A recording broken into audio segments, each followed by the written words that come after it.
자, 이번 시간에는 제가 최근에 받은 질문들이 여러 개가 있는데요. 이것들 중에 몇 개를 모아서 한번 말씀을 드려보고자 합니다. 많은 질문들을 주셨어요. 그 중에서 간단하게 제가 답변을 드리겠습니다. 자, 먼저 첫 번째 질문이 뭐였냐면 이런 질문이었어요.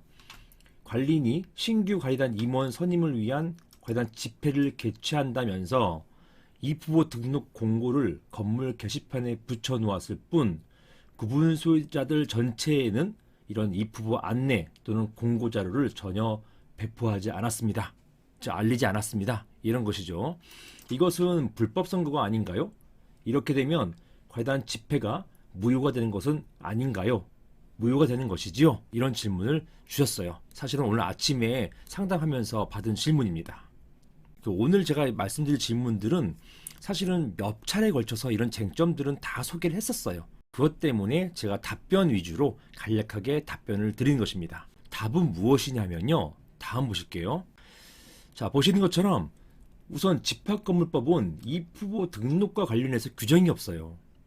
이 규정이 없기 때문에 설사 입후보 등록을 받지 않았다고 하더라도 그것 자체로 집회 결의가 무효되는 것은 아닙니다. 그것 자체로 관련 집회 결의가 무효되는 것, 이것은 아니에요. 이게 판례의 태도입니다. 일반적인 판례의 태도이고요. 반대 취지 판례도 있긴 있어요. 있긴 있지만 아직은 소수입니다. 대부분의 판결은 입후보 등록이 설사 없었다고 하더라도 그것 자체로 이런 선거가 있었던 선거를 안건으로 하는 이런 관리단 집회 결의가 무효로 되는 것은 아니다. 이렇게 보고 있어요. 그래서 이제 이게 아직까지는 다수기 때문에 이렇게 소개하는 것이고, 아니다. 이 후보 등록 절차는 반드시 있어야 되고 또 있다 하더라도 전체에게 알려야 한다라는 판례가 더 많이 나온다면 이제 바뀌겠죠. 충분히 바뀔 수도 있는 사안입니다. 지금 기본적으로는 이런 집합건물법 규정에 입후보 관련된 규정이 없기 때문에 설사 이것이 없었다고 하더라도 그것 자체로 무효는 아니다. 이렇게 보고 있다. 이렇게 정리하시면 되겠습니다. 다만 예외가 있어요.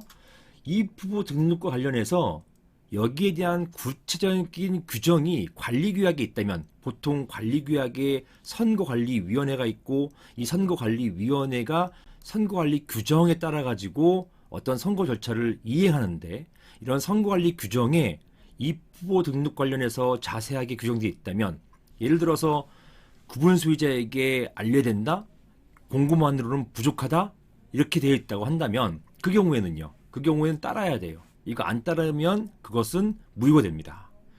그게 판례 태도예요. 이런 관리규약 규정이 있다면, 관리규약 또 관리규약에서 파생된 선거관리 규정 이런 게 있다면 이것을 따라야 할 것이고, 만약 규정이 있음에도 불구하고 이것을 따르지 않았을 경우에는 이것은 위법하다. 이렇게 보겠습니다. 그래서 결론은 뭡니까? 질문에 대한 결론은 입후보 등록 공고를 건물 게시판에만 붙여 놓았을 뿐 구분 소유자 전체는 알리지 않았다는 것, 이게 뭐 전혀 이 자료를 배포하지 않은 것, 이게 무효냐 불법이냐, 여기에 대해서 기본적으로 판례는 관련된 규정, 입후보 등록 관련된 규정이 집합건물법에 없기 때문에 설사 이런 절차가 없었다고 하더라도 이것만 가지고 무효를 보진 않는다. 이게 현재 다수의 판례이다. 이렇게 정리하시면 되겠습니다. 다만 예외적으로 무효가 될 수 있는 경우가 어떤 경우냐, 관리규약에 이런 선거 관련된 이런 입후보 등록이나 또는 선거 관련된 상세한 규정이 있고 이 규정을 따르지 않았을 경우, 그 경우에는 무효가 된다. 이렇게 정리하시면 되겠습니다. 자, 다음 질문으로 넘어가겠습니다.